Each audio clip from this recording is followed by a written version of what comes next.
Where Yeah, did we leave off last time? it was basically right around the when we got out to the Jericho Mountain, and we started working our way up that mountain, and we had learned some prior, we had learned about, for instance, you might recall the little girl got you looking into the children of the damned. You connected it, I believe, to an Iron Maiden album. And the lyrics, we used lyrics in the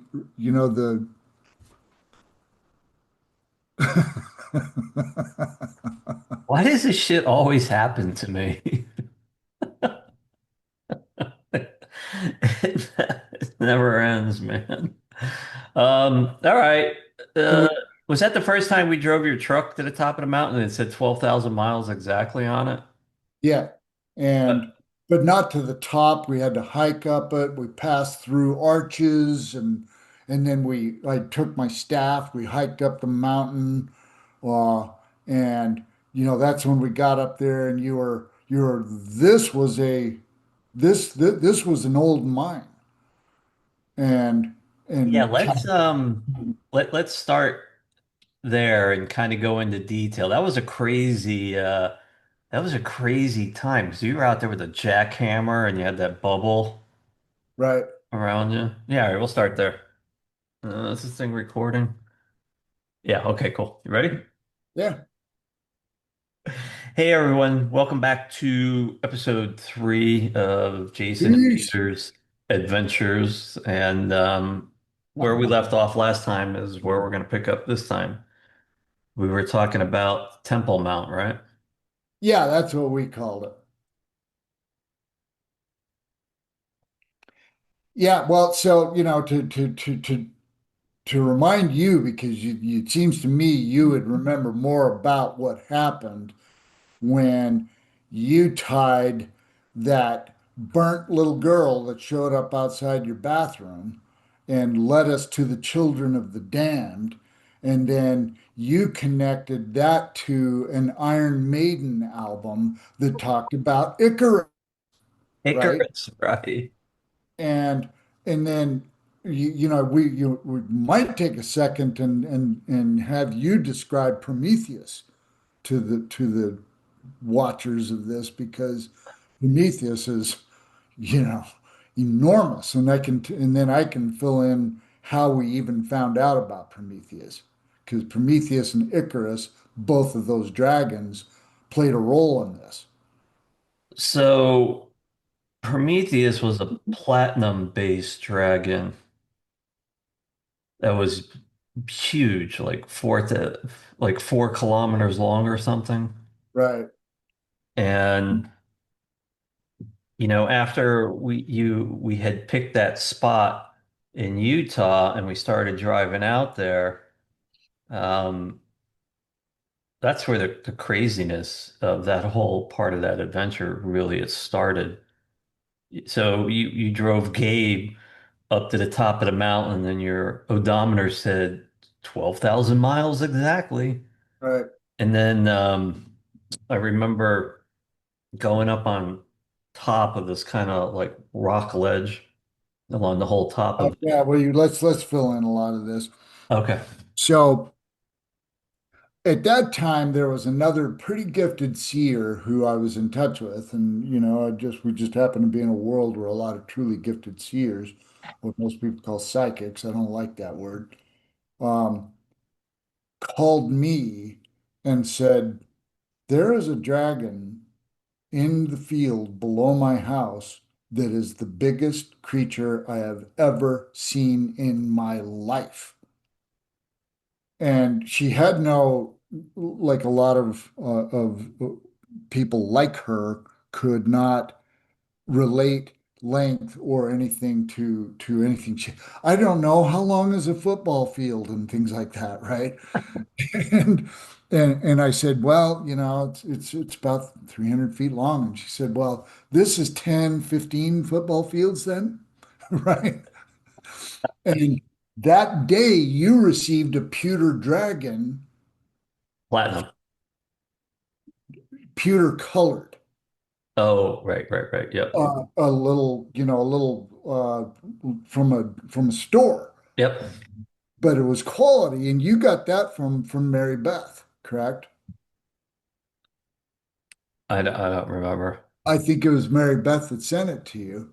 And it was wild that that showed up literally that day because I called you after I hung up with Dea and I said, so what's, there's a new dragon on the scene here. And you said, I just opened a box from Mary Beth and had a pewter dragon in it. And Wow, right. she said, Yeah. oh man, you got to be kidding me.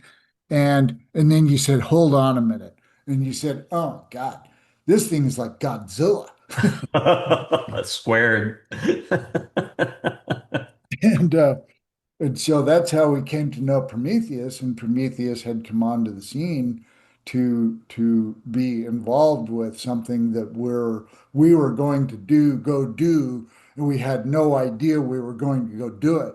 We thought we were treasure hunting, and they always entice you with money, the people that guide you around, right?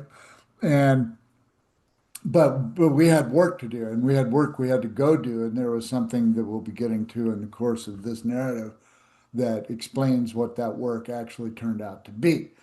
And so we got out to this area, and it's a place in Utah called Jericho, and it's the Jericho Sand Dunes, and they're enormous, big, beautiful tan colored dunes, and it's not far from them at all. And there's so much story that's involved in this. Remember the white whale? Oh, side note, when we were heading down to that area, I kept on saying the White Witch, and then we stopped at some little convenience store in the middle of nowhere, and I was gently guided to buy a package of ho ho cupcakes, although I don't eat that stuff and didn't. That was a whole different trip. Okay. That was a whole Right. That was a Trilon. Right. Okay. that was the one that Dominic joined us on Yeah. Right. Okay. because we left it and no creatures would even come within a million feet of those ding dongs. But we got out there and we're tooling up a road, and you were going, we didn't even know why we were going to this particular spot. And you pointed and said at the top of the mountain, Moses is standing on the top of that mountain, With right? lightning bolts. With lightning bolts. And you might recall I took Mark out there later on, and we were tooling along the same road. And I said, there's the mountain. And he said, there is some powerful religious figure standing on top of that mountain. He says, I would see it as Nephi, who would be Mormonism's equivalent Moses, right? And we pulled up there and we had to say words. And I'm thinking that maybe this was two trips out there because I don't think we had pieced together everything we had to do ritualistically for the children of the damned. I think we went back out that same trip.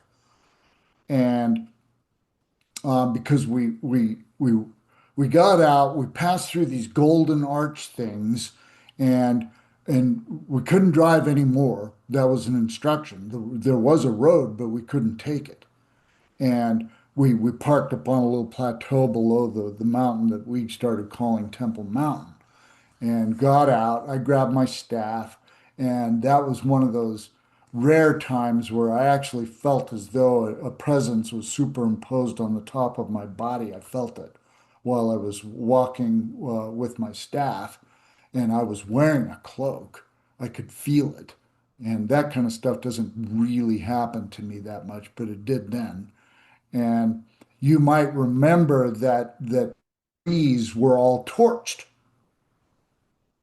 Right. And The lightning strikes. from I said that's done by lightning, and you said, but it came out of the mountain. Right. Right. Because it was all burnt on the bottom. Right. Right, right. And And they And were burnt from the inside out, which was right, really weird. right. And a lot like you couldn't see that there had been like a massive fire around them. It was really strange to see what those it was all cedars. They were all cedar trees. And it had torched the crap out of those things and just left partially burnt twigs. It was pretty wild to look at.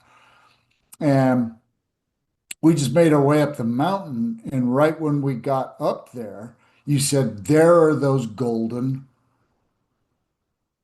bulls that have been following me around." I still didn't know that you meant bulls. And and said, "Bulls? What do you mean bull? Are they like just great big brass bowls? What are they?" And you said, "No, bulls, like a ring in the nose bulls." How long And did that go on for? that was a month.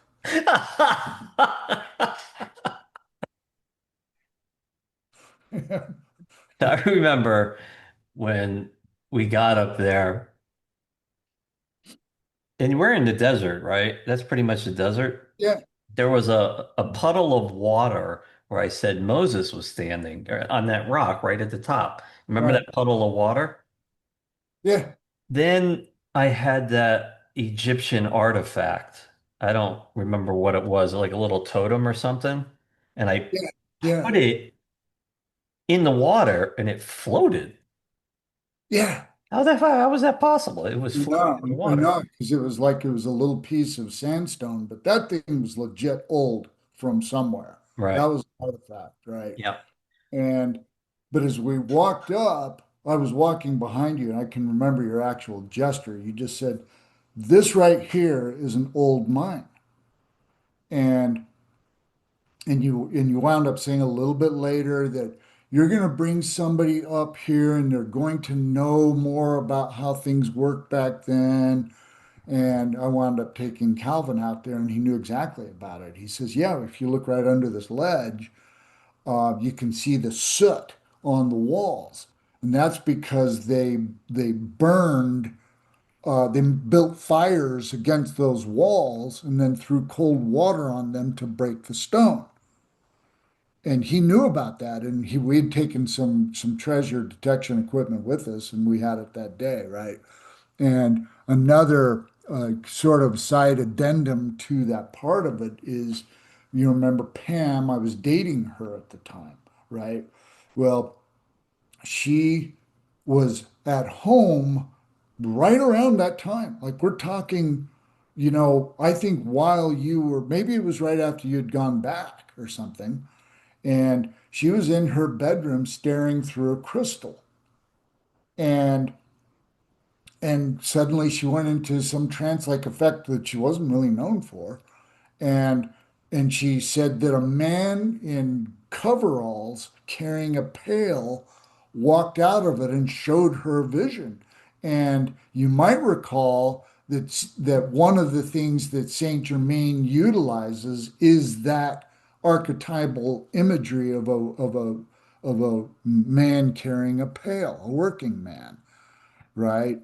And and she sent me a note. I can't remember her email. I don't remember how she sent the note, but it basically said that the treasure is there's a set of stairs in that mountain, and the treasure is at the bottom of those stairs.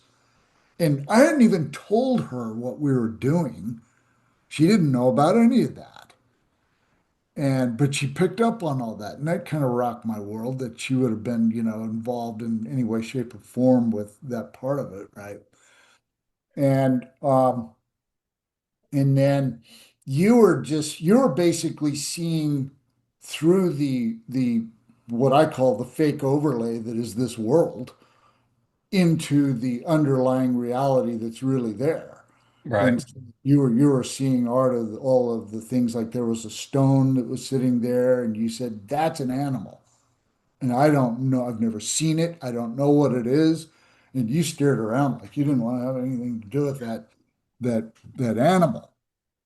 I think that's exactly how all that worked, is that I think we went back out there better prepared maybe another day or two later because that began the downloads that you were getting on the two different songs, if I remember correctly, that were on an Iron Maiden album that I think may have been called Children of the Damned. It was. That's what it's called, Children of the Damned. Okay. And so we pieced bit by bit together an entire ritual that we weren't sure what it was for, but we had to talk about Icarus being too close to the sun. And, you know, I started studying depth psychology after that for the very purpose of understanding, why Prometheus, Icarus, how mythology plays into depth psychology and archetypal symbolism and Carl Jung and all that stuff, right? And and we did this kind of prayer, utilizing the lyrics from that album, and then that entire uh, astral layer with those millions of kids opened, and they were released standing across the desert floor in front of us in the millions and presented themselves for service. Yeah, that was a very powerful trip. Yeah, that moment was crazy, and um, they became very very important in all of my work since. And after we signed off on the last installment of this, I found out I really can't talk about them. I can privately, but I can't publicly. I remember after we had finished whatever we were doing out there, you took a you were when you were writing the original Bizarre and um, whatever that document was called, you had a satellite picture from Google of the spot. And the correlation was I kept on saying the White Witch, but it wasn't. Oh yeah, It was actually Moby Dick. And when right. you looked at the roads around it, it was a whale. It Yeah, was it a was complete whale. In the eye, I remember was right where Moses was sticking. right, right. And the aerial photo depicted a perfect whale. And we're talking the square-nosed, I'm not sure which one, a blue or whatever, you know what I mean? But it's like any depiction, artist depiction of that you would see of a whale. And it was And white because the desert. yeah, because the desert roads were white. I didn't say the green thing. I said the white whale. Right, like that rocked my world. And the thing about that particular one you might recall. So to continue telling this part of it, because you went back, I went out there with Calvin and the treasure detection equipment, and we got super hot reads right in front of where the soot was against that wall. And so I went out there with a rented jackhammer and the means to power it. And uh, the way that it worked out, we had a cold snap going on in Utah that was the high of that day was going to be 9 degrees. And I was just, I don't know if I want to go out there and work in 9 degree weather.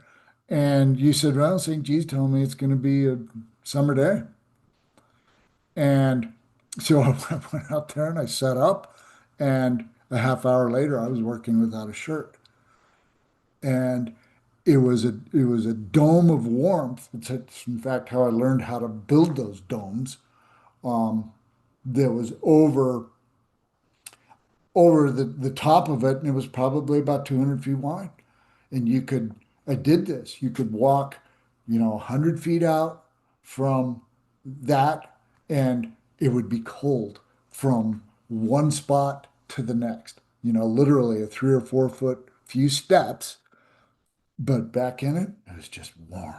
It Yeah. was it was amazing. And I'm sorry I have to tell all this, but I wrote the story, which is why I'm pretty sure I remember more of it than Peter. Um, and so I jackhammered like a crazy man in solid rock, and took me hours and hours and hours to make a hole that was about 4 feet wide and maybe almost knee deep. And I was just going along, and the wild part of it is that I was sitting there thinking, you know, the whole story of Moby Dick is about the labor of something. You know what I mean? It's like it's call it your nemesis, call it whatever, but you're going to have to catch it or overcome it or find something or whatever it is. And so the white whale, the Moby Dick part of it, was on my mind the whole time that I was doing this. And there came a moment where I knew it was done. I just, what? I'm done. I didn't find anything. I sat down and just, wiped my brow and had a drink of water. And, how could I be done? I didn't find Put your anything. winter jacket back on for the walk back to the truck. Well, I just, I loaded it all back up and I went exploring around the area. And then the first place I could get signal to you, I called you because it was on my way back there. I started getting emotional because the signaling from above is that you didn't find the gold in the ground. You found the gold in your own heart. And that really touched me and made a lot of pretty big changes in my world.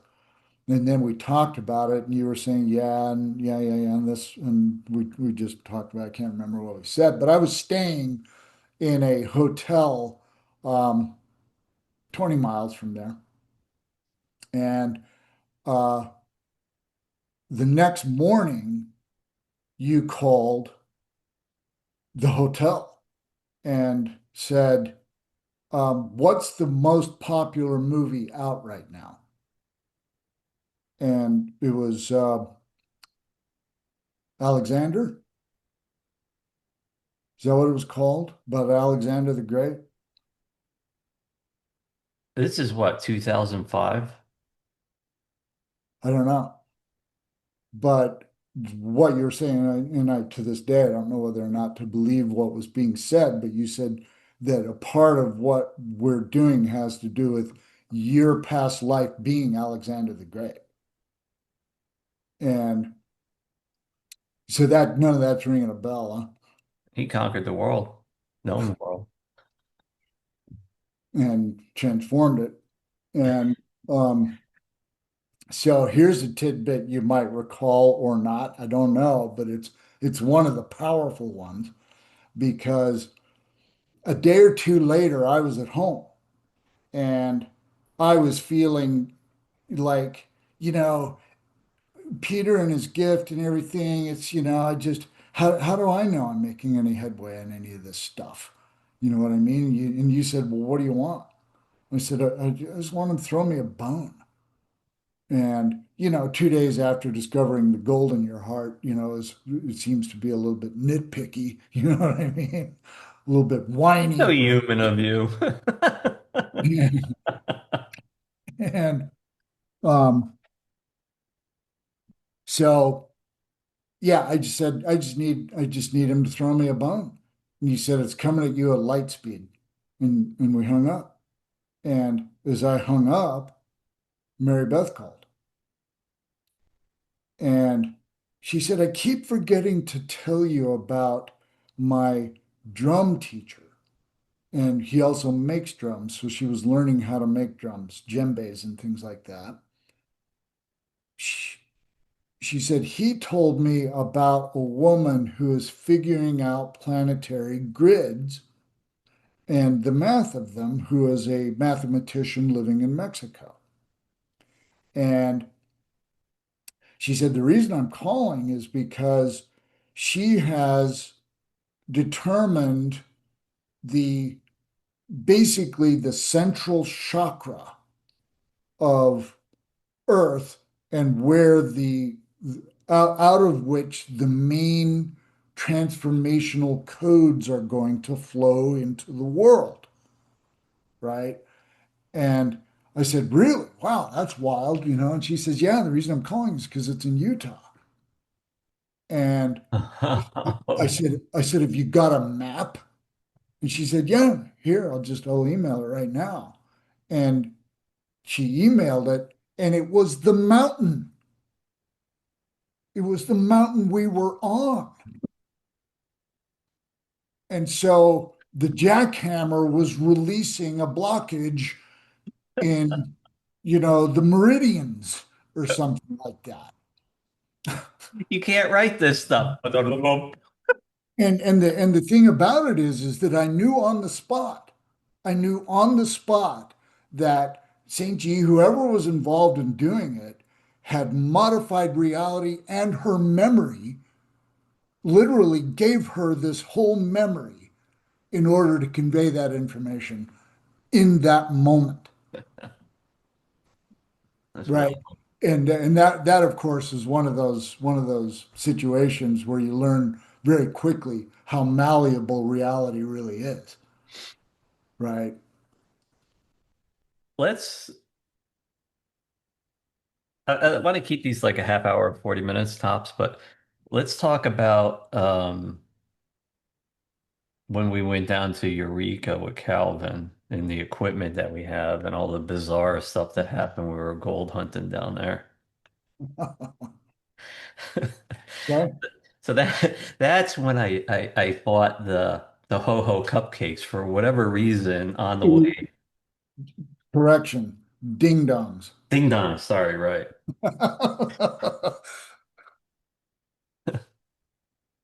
Yeah, well, that wasn't the only, weirdly, it was, why did you buy those? I have no idea.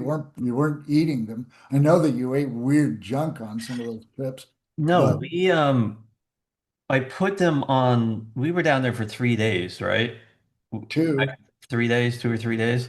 yeah, Because I remember putting them on the Florida desert, and there was like rabbit droppings and bugs and all that kind of stuff, and coyotes, nothing lizards, touched them yeah. for 3 days. Nothing ate it. I mean, hello. Well,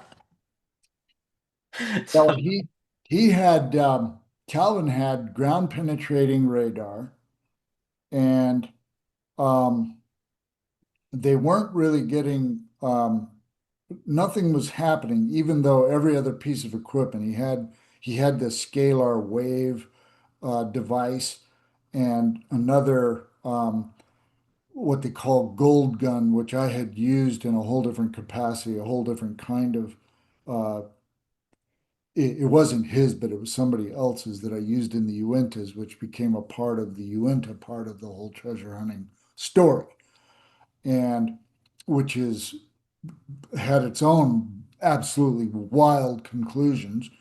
But we were we were just standing there. We had to climb a fence. You remember that? We hauled all the equipment out in the middle of that field, and I stood on a spot at which moments before there were no readings. so, And so backpedal a little bit.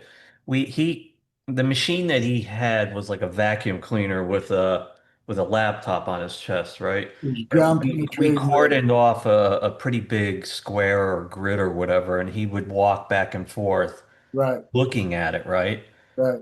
So the first time is what you're talking about. He ran the grid. There was nothing. Then we took a pause, and I walked off to the side and I drew that Trilon symbol. Right. Okay. And then I think we came back and said a prayer, and then he reran. I stood on the spot Right. and did the prayer on the spot. And And then, where I stood, he started getting reads. And but the readings or the ground underneath the grid completely reconfigured itself. right, I mean, how is right, that possible? Well, in our world, anything is, but right. And in fact, Calvin, who's, not that far behind us in insanity, um, you might recall he was like, "What?" Because that was the first time we were basically being told you're not going to find anything you yourself didn't put there, right? But when did you put it there? Well, it isn't necessarily in a historical context, right? Because if you want to talk about that, in fact, Mario and I were talking about this today. You called me one day, right? First thing in the morning, you said, St. G contacted me today and he's got a question for you. And I said, okay, shoot.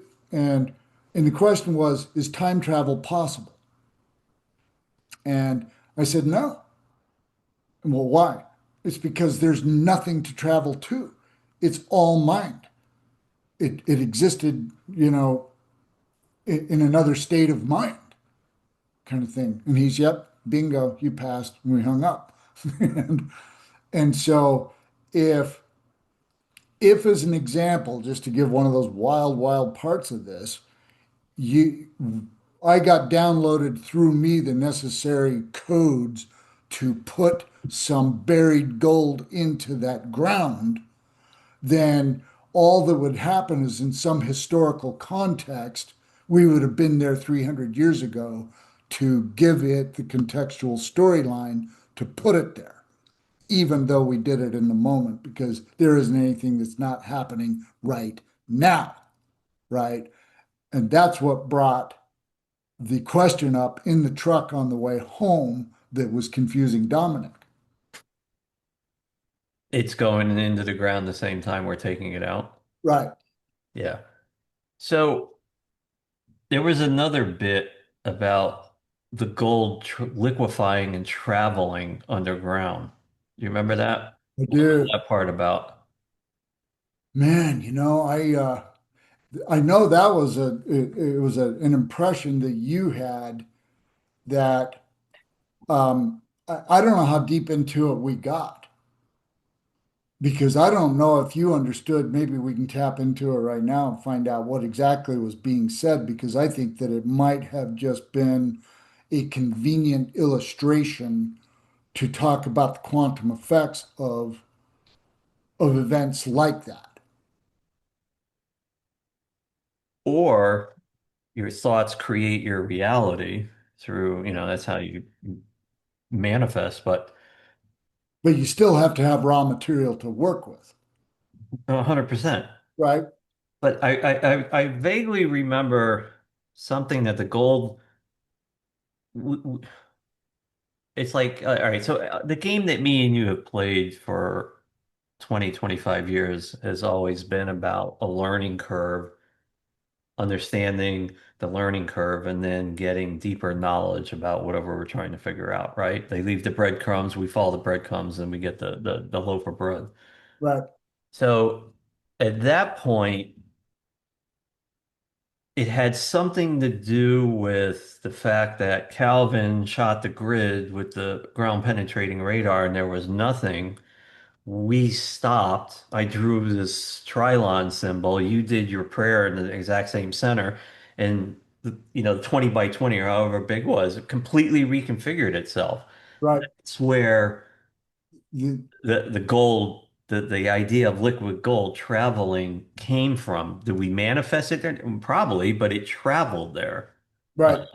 I mean, just forget the It, gold for a second. Just the fact that the sheer will of, three people to bend the reality underneath, you know, um, the well, ground is insanity.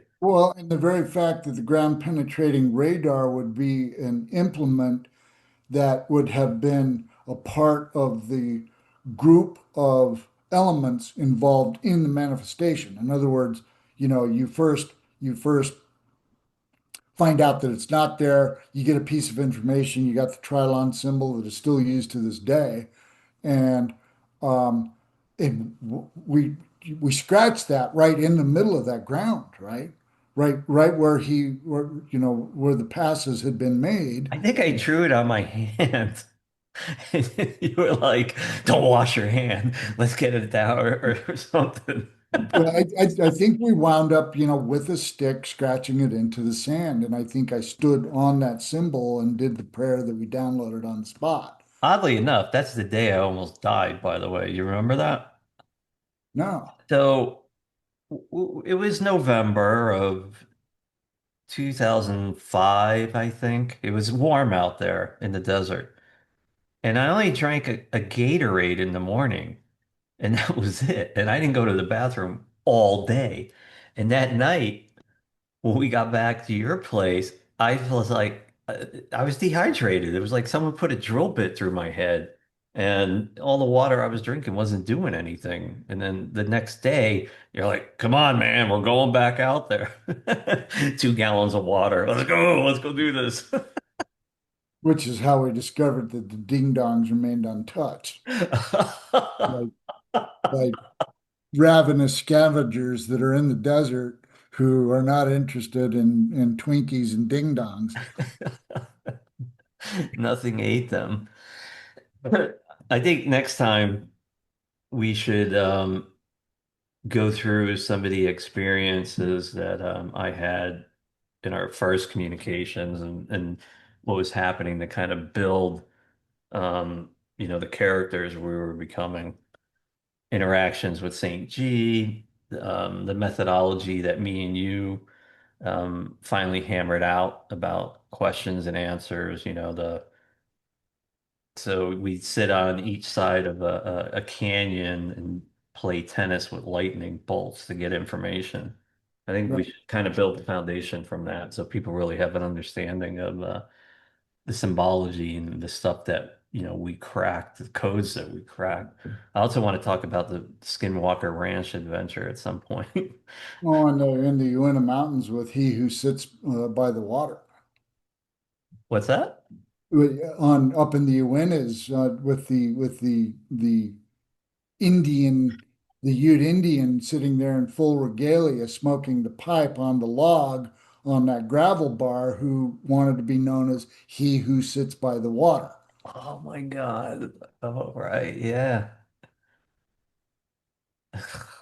And how we even knew to get up that canyon was itself extremely intriguing. Um, but and of course, it all culminated in that crazy event in Tacoma. There's too many to talk about tonight. We'll dig into all of them. And The on. best the best one was when I had the cigars on the Skinwalker Ranch expedition, and when we pulled up, and I'll save that one for next time.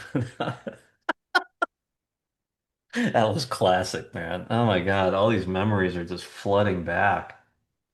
And the interestingly enough, the entire thing was so well set up by the what we call the gang upstairs, and they're just our handlers, you know what I mean? And um, they had set that up with such precision to give me the deepest possible lesson you could get on the truth and how quantum mechanics actually works. And it was huge how that branched into how things really work. Like, you don't do work with raw energy. You only do work with real beings. So if you're going to do work, you're creating a being to do the work. That stuff's important to know. Yeah, let's dig through all of it. And how about the four goddesses? I mean, somewhere along the way, we're going to have to touch on them too. It's interesting because this conversation gets me. I don't know why we didn't do this before, but what it started as. It's just taking on a whole new life of itself, and it's cool because it brings back a lot of emotional memories. I mean, we left a lot of stuff out on in the story at Temple Mount. You remember the volcano with the betrayal.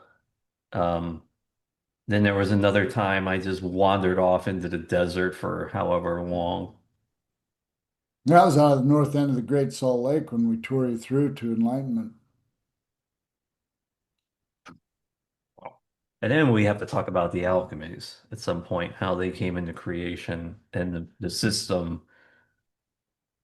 that we created to kind of bring that information through. I mean, some of them, were pretty exotic.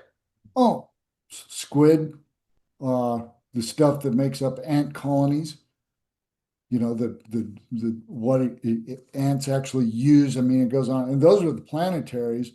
And it might be worth letting people know that St. G and company want me making more of those, and I think we're going to download the whole line from Pluto to Mercury. Let's do it. Actually, we should do it in real time. I know, Oh yeah. I know. Oh, So I think maybe the next installment we should maybe start with that, um, and get whatever materials and recipes are going to go into which one we have to start with. And I think that it probably starts with Pluto,